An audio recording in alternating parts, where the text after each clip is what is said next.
निशिपुर का रहस्य। निशिपुर गांव था थोड़ा अजीब। दिन में सब नॉर्मल लगता था, लेकिन शाम होते ही एक अजीब सा डर छा जाता था पूरे गांव में। बुजुर्ग कहते थे इस गांव में कोई रात को अकेले बाहर नहीं निकलता। शहर से आया राकिब ये सब बातें नहीं मानता था। मामा के घर आया था तो गांव के लड़कों से सुना निशी की पुकार वाली कहानी। कहते हैं आधी रात को अगर कोई आम के पेड़ के नीचे खड़े होकर पूछे आछो क्या, तो कोई अनदेखी चीज जवाब देती है, और जो सुनता है वो कभी वापस नहीं आता। गांव वालों ने बताया बहुत साल पहले यहां एक लड़की को जिंदा जला दिया गया था। उसका नाम था नीरा। कहते हैं वो आज भी रात में अपने आशिक को ढूंढती है। जो उसका नाम लेता है उसे वो अपने पास खींच लेती है। राकिब इन अंधविश्वासों को नहीं मानता था, इसलिए एक रात वो अकेले ही आम के पेड़ के नीचे गया। चारों तरफ सन्नाटा, कोई आवाज नहीं। वो धीरे से बोला, आछो क्या? 1 सेकंड, 2 सेकंड, 3 सेकंड, फिर हवा भारी हो गई। पेड़ के पत्ते बिना आवाज के हिलने लगे। एक अजीब सी ठंडक उसके बदन को छू गई। फिर एक लड़की की हंसी की आवाज आई। राकिब को अचानक लगा जैसे कोई उसके कंधे पर हाथ रख दिया हो। वो जल्दी से पीछे मुड़ा। तू आजा, मेरे पास आजा। गुजरे जमाने का साया। सुबह मामा राकिब को जगाने आए तो देखा वो नींद में कांप रहा है। चेहरा पीला, होठों पर एक अजीब सी मुस्कान। राकिब समझ रहा था कुछ गड़बड़ हो गई है।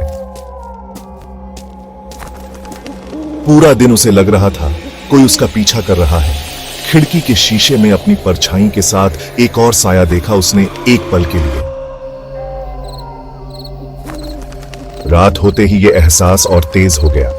दरवाजे के बाहर कोई धीरे धीरे चल रहा था। थक थक थक। वो दरवाजे की तरफ देखते ही जम गया।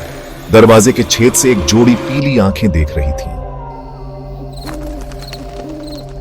तभी मामा की आवाज से सब गायब हो गया, लेकिन उसके कमरे की खिड़की पर साफ उंगलियों के निशान थे, जैसे कोई बाहर से देख रहा हो।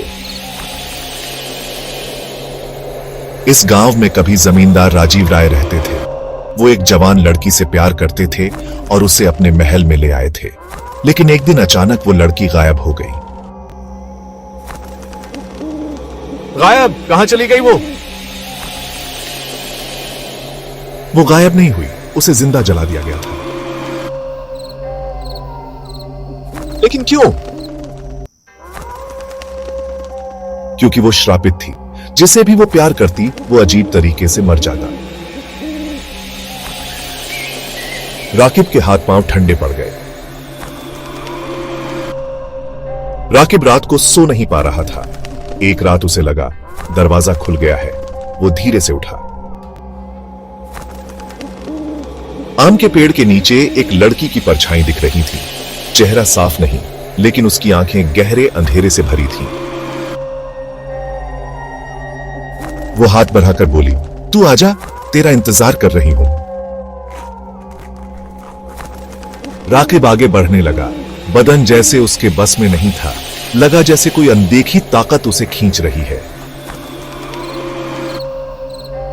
रुको! रहमत काका एक हाथ में ताबीज लेकर मंत्र पढ़ने लगे। लड़की जोर से चीखी और कांपने लगी और पूरा पेड़ हिलने लगा।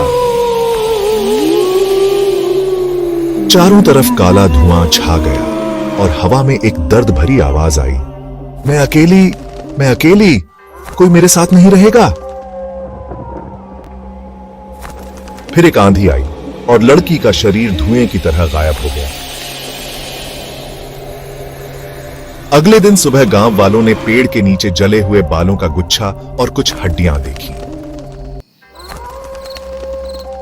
उसके बाद किसी ने निशी की पुकार नहीं सुनी। लेकिन कई साल बाद एक गहरी रात में एक राहगीर आम के पेड़ के नीचे खड़ा होकर धीरे से बोला, आंचो क्या? और दूर कहीं एक लड़की की हंसी की आवाज आई।